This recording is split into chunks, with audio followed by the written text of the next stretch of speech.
Sejam bem-vindos a mais uma edição do Conexão Ibérica. Este é o seu programa semanal onde falamos sobre tudo o que aconteceu nos últimos 7 dias em Portugal e em Espanha. Para mais um programa, tenho comigo o meu colega Pablo González. Olá, Pablo, tudo bem? Todo bien. Quais é que foram as notícias desta semana de Natal? Bueno, pues la primera de ellas es que en principio tenemos una fecha para la cumbre ibérica, que sería el 29 de enero, y un lugar que es La Rábida en Huelva. La segunda noticia es que España y Portugal refuerzan la cooperación en la gestión de las cuencas hidrográficas compartidas del Miño, Duero, Tajo y Guadiana. Y por último, la UE no firmará este fin de semana el acuerdo, bueno, el fin de semana pasado, el acuerdo de Mercosur por el bloqueo de Francia e Italia. Começamos então com uma data para a Semana Ibérica, um local para a Semana Ibérica e agora um facto curioso. Eu moro num sítio que foneticamente tem um nome muito parecido, é Arrábida, aqui mesmo. Quanto antes mais. Muy bien. Pues mira, tenemos una fecha, pero también no vamos a garantizar cosas porque sabemos que las agendas de los gobiernos a 2 semanas vistas cambian porque hay cumbres internacionales y tal. Curiosamente, tenemos que decir que Huelva Información ha tenido esta confirmación y nosotros la hemos repercutido. Y es verdad que se sabía que era en la provincia de Huelva, no exactamente en Huelva, y ya por lo menos, pues ya sabemos el lugar, La Rábida, y el 29 de enero, vamos a decir que es como hipótesis de trabajo que están los dos países trabajando, pero puede variar, ¿eh? Vamos a ver, vamos a ver. Entonces, como decimos, va a ser, lo que se sabe es que una delegación de la Moncloa visitó el monasterio de la Rábida para familiarizarse de las instalaciones y comenzar un poco a organizar la cumbre. Es el edificio histórico del siglo XV donde Cristóbal Colón preparó su primer viaje a América y bueno, pues es una posible sede protocolaria y otros lugares del entorno, pues bueno, también existen otros espacios como el Foro Iberoamericano y el Muelle de las Carabelas que pueden tener reuniones allí programadas, ¿no? Se hará además una semana después de una conmemoración que hará el rey del vuelo Plus Ultra, que ya lo hemos comentado aquí, desde los 100 años que pasó el Atlántico. Y bueno, pues en principio en este espacio en general pues se reunirán Pedro Sánchez y Luis Montenegro, así como todos sus ministerios. Hay que recordar que ya se han producido las dos reuniones de las dos principales comisiones que trabajan en los preparativos de estas cumbres. También tiene que haber un foro parlamentario que todavía no se ha hecho, pero de momento por lo menos sí que se ha reunido la Comisión Hispano-Lusa para la Cooperación Transfronteriza, que ahí participan también las comunidades autónomas, y también la reunión del mecanismo de seguimiento de las cumbres ibéricas que han abordado pues, esos contenidos de ese encuentro luso-español. Agora vamos passar para o nosso próximo tema, que foca-nos numa gestão conjunta de bacias hidrográficas, certo? Es así, es así. Y la verdad que es muy interesante porque probablemente este sea de los temas que haya una institucionalidad más, vamos a decir, engrasada en el sentido español, no engrasada en el sentido gracioso, engrasada en el sentido de que funciona mejor, de que va, la cosa va bien. ¿Por qué? Porque al final tenemos ríos compartidos y como nacen generalmente de este lado, pues el caudal siempre ha sido un tema polémico y sobre todo la frecuencia con la que hay que cumplir las metas, ¿no? Que antes pues eran como grandes metas anuales y ahora se ha pasado, si no me equivoco, pues a periodos más cortos, probablemente mensuales, pero hay una coordinación muy intensa, ¿no? Es el famoso convenio de Albufeira, que como sabemos, pues se actualizó, ¿no? Se ha tenido una reunión de la Comisión de la Aplicación y Desarrollo de esta comisión, este convenio de Albufeira. Sobre todo, pues claro, lleva los ríos de Miño, Limia, Duero, Tajo y Guadiana, no es poca cosa. y gestionan pues esas cuencas hidrográficas, ¿no? Se han reunido la directora general de agua del Ministerio de Transición Ecológica y el Reto Demográfico, María Dolores Pascual, y el presidente de la Comisión Internacional de Límites y Cuencas Hidrográficas Luso-Españolas del Ministerio de Asuntos Exteriores de Portugal, Afonso Tena. Bien, esto es interesante porque existe, ¿no? Hay una serie de informes, de coordinaciones, pero existe un mecanismo de seguimiento mensual del régimen de caudales, ¿no? Entonces, pues, vemos que si hay un mecanismo de seguimiento entre cumbres ibéricas anual que se reúnen, básicamente son dos, ¿no? Son cada 6 meses, son dos reuniones al año. Bueno, en este hay reuniones todos los meses. Pues mira, también este es un buen ejemplo, ¿no? De coordinación institucional todos los meses, ¿no? De una manera así solemne, ¿no? Pues se reúnen para ver ese régimen de los caudales mensualmente, ¿no? Y bueno, pues hay toda una planificación hidrográfica, ¿no? Para ver, pues eso, los impactos, las presiones, las demandas de agua, las áreas con riesgo potencial de inundación, que también esto es importante. Destaca también un proyecto de plan hidrológico conjunto España y Portugal para la cuenca del río Támega, lo cual parece muy interesante, ¿no? Que es una demarcación hidrográfica internacional del Duero. Y bueno, pues eso, se sigue esa coordinación en los usos y aprovechamientos del agua en tramos compartidos, se tiene un calendario de actividades conjuntas, la denominada planificación hidrográfica y bueno, pues la verdad que bueno, se hacen una serie de reuniones, se tienen pensado hacer 4 reuniones en los primeros meses de 2026. Entonces, pues sin duda, la cuestión de la gestión de los ríos, pues se hace de una manera, vamos a decir, un iberismo fluvial sí que existe, ¿no? Por lo menos, y creo que sí que ha mejorado, porque una de las cosas que tenía preocupación Portugal, y creo que sí que España en este caso sí que ha tenido la sensibilidad de ajustar bien esos caudales. Agora passamos para a política mais internacional, com o acordo do Mercosul. Falámos há uns programas que seria prenda de Natal, depois vimos uma batalha campal em Bruxelas envolvendo batatas, e agora quando é que vamos ter o acordo? Sí, este es el tema de nunca acabar, ¿no? Que todo el mundo acaba, dice, mira, ya es mejor ya ni hablar del asunto, ya nos olvidamos de este asunto, pero claro, después se dice, no, es que este tema es muy importante por el tema geopolítico, España y Portugal presionando. Bueno, en realidad todo es por culpa de Francia, ¿no? Pero en este caso ha habido, Italia se ha sumado al asunto porque tenía un conflicto con sus propios agricultores y no directamente con el acuerdo, sino con algunas compensaciones que parece ser que van a recibir de Bruselas. Y entonces, en ese clima político, Meloni no quería firmarlo. Pero claro, se está jugando con fuego y muchos pensadores también en Italia le están diciendo, oye, no puedes tirar a la basura esto, porque lo que estás haciendo es dar un tiro en el pie, realmente geopolíticamente es fundamental el Mercosur. Francia sigue con esas tensiones internas, siguen sin ver el asunto con grandes miras porque ellos podrían exportar sus productos de calidad, también existen diferentes modos de consumo. Si quieren diferenciar sus productos de otros que llegan fuera, se puede usar el etiquetado ecológico, etcétera, y que después el consumidor lo adopte, pero después empiezan a hacer un discurso un poco nacionalista en el sentido de que todos los reglamentos, todos los productos que se vendan allí tienen que cumplir, y eso es absurdo, porque entonces no existirían ni importaciones ni exportaciones, ¿no? Unos mínimos sí, pero no esas cosas, ¿no? Bueno, el caso es que parece que sí que se va a firmar en enero, ¿vale? Pero claro, como tantas veces ha pospuesto, ahora nadie puede poner la mano en el fuego. Ya todo el mundo está un poco hasta la coronilla de este asunto, nosotros un poquito también, pero claro, cuando te dicen, no, no, es un poco más, que ya Italia apoya, pues bueno, vamos a tener esperanza de que en las primeras semanas de enero, pues al final se acabe firmando gracias a ese apoyo de los italianos y que según dicen el propio ministro de Asuntos Exteriores totalmente lo apoya y Meloni sería favorable. Entonces vamos a ver en qué acaba este asunto y lo contaremos. Hasta aquí mis 3 temas. ¿Cuáles han sido los tuyos, Andrea? Bem, começamos com a morte da Presidente da Academia Portuguesa de História, que era uma especialista nas relações ibéricas.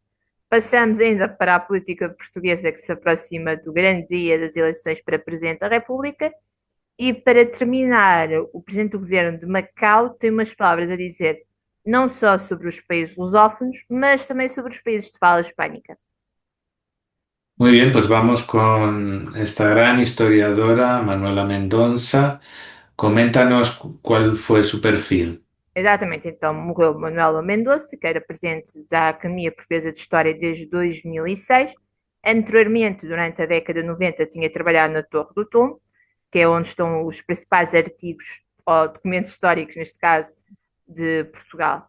Bem, a sua morte aconteceu no dia de Natal, com 77 anos, foi anunciada não só pela própria instituição que presidia, pela Academia Portuguesa de História, mas também foi lamentada por várias figuras, não só pela Ministra da Cultura em Portugal, que lembrou a figura desta historiadora de renome, como também nesse lado aí da fronteira, em Espanha, onde não só a presidência da Junta da Extremadura, como a Fundação Carlos V ou a Fundação Yuste, falou sobre esta historiadora, que é licenciada na Universidade de Lisboa e especialista no período da Idade Média Portuguesa e das relações ibéricas, relações entre os diferentes reinos que naquela altura coincidiam aqui no território da Península Ibérica. Bem, Manuela Mendonça foi responsável por inúmeras obras, mais de 4 ou 5 obras durante toda a sua carreira como historiadora, uma delas sendo mais baseada nas guerras luso-castelhanas. Manuela Mendonça também era uma ativista que lutava não só pelo dinamismo, pela valorização da investigação histórica, mas também pelo reconhecimento do papel da comunidade cigana, que, como todos nós sabemos, é bastante olhada ao lado aqui em Portugal, mas teve um grande papel ao longo da nossa história, sendo um desses momentos as guerras da Restauração contra Castela, onde os ciganos faziam quase como uma espécie de polícias na zona do Alentejo, porque era quem tinha montado, era quem tinha cavalo, ou seja, podia andar de um lado para o outro. Bem, esta historiadora, entretanto, ao dia em que estamos a fazer este vídeo, e quando vai ser, entretanto, já foi enterrada, mas partiu com 77 anos. Sí, la verdad que por razones mías también universitarias, que pude ver varias conferencias suyas y pues muy recordada en Extremadura. La propia presidenta María Guardiola puso un tuit. Ella perteneció también fue una de las consejeras de la Fundación Juste, que también sacó un comunicado. En la red también de rutas de Carlos V sacó otro comunicado. Y bueno, me constaba eso, que era como era de una generación que renovó la historiografía portuguesa, era cercana a España, se puede decir hispanófila, muy cercana también a otro hispanófilo como Joaquín Veríssimo Serrán, que fue otro presidente de la Academia también por muchos años. Y bueno, y tuvo también otros libros como Sueño de Unión Ibérica, 1475-1479. Y bueno, y fue también distinguida por el gobierno de España actual con la Orden Civil Alfonso X el Sabio. Hubo aquí una polémica con aquello del Cano, y también aquello que el ABC le sacó aquí, el periódico ABC le sacó como si ella tuviera un papel más cercano al nacionalismo portugués, y era todo lo contrario, porque aquí pues, hay gente que como no sabe del asunto no sabe distinguir entre unos y otros, y era precisamente ella siempre se distinguió de intentar reducir los sesgos de nacionalismo tanto de un lado del lado español como del lado portugués, y siempre tuvo ese diálogo con académicos españoles, lo cual pues es bueno que desde el lado español pues tengamos ese recuerdo, y que bueno, por lo menos que nuestros lectores sepan quién es, y quien pueda vea sus múltiples conferencias que están en YouTube y también en sus libros, quien le apetezca leerla. Así que bueno, se mantendrá el recuerdo. Claro. Bien, ahora vamos a un tema que muy de actualidad, que es bueno, esa campaña electoral que ya cada vez está más cerca, ¿no? Exatamente. Bem, entretanto, porque tivemos no último mês, mais ou menos, tivemos inúmeros debates nas estações de televisão, Mas estes debates eram sempre em duplas, um candidato contra o outro. Bem, e ao longo de mais ou menos cada semana de debate saíam umas sondagens, e ao longo destas sondagens vamos conseguindo medir a intenção de votos dos portugueses. Podemos quase que afirmar com quase toda a certeza que no dia 18 vamos a eleições, mas haverá uma segunda volta, muito provavelmente. Essa segunda volta há 5 candidatos com uma diferença de 6 pontos de uns para os outros, ou seja, destes 5, qualquer um dos 5 poderá passar a uma segunda volta a 2. O Tribunal Constitucional, que é onde são entregues as candidaturas, recebeu cerca de 14 candidaturas, tem que ter um X número de assinaturas, ou seja, dessas 14, 11 foram validadas. Estas 11 pessoas vão se reunir para um último debate, desta vez um debate em grupo, que vai acontecer a 6 de janeiro, no Dia de Reis, na Estação Pública de Portugal, na RTP, onde aí é que vamos ter um todos contra todos. Neste mês de debate, o que é que podemos tirar daqui? Tirando a parte em que é uma corrida bastante renhida, onde vai ser tudo resolvido, muito provavelmente, a uma segunda volta, algo que não acontecia há cerca de 40 anos atrás.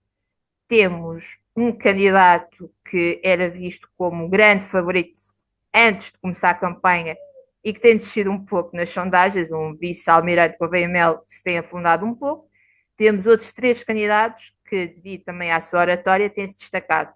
Luís Marcos Mendes, o candidato da situação, vamos assim chamar, já que é apoiado pela direita, pelo governo, e também teve agora aqui um leve polémica com os seus rendimentos, mais ou menos o que aconteceu com o Luís Montenegro e o Spino Viva, André Ventura do Chega e João Coutinho Figueiredo independente, mas todos nós sabemos da sua ligação com a Iniciativa Liberal.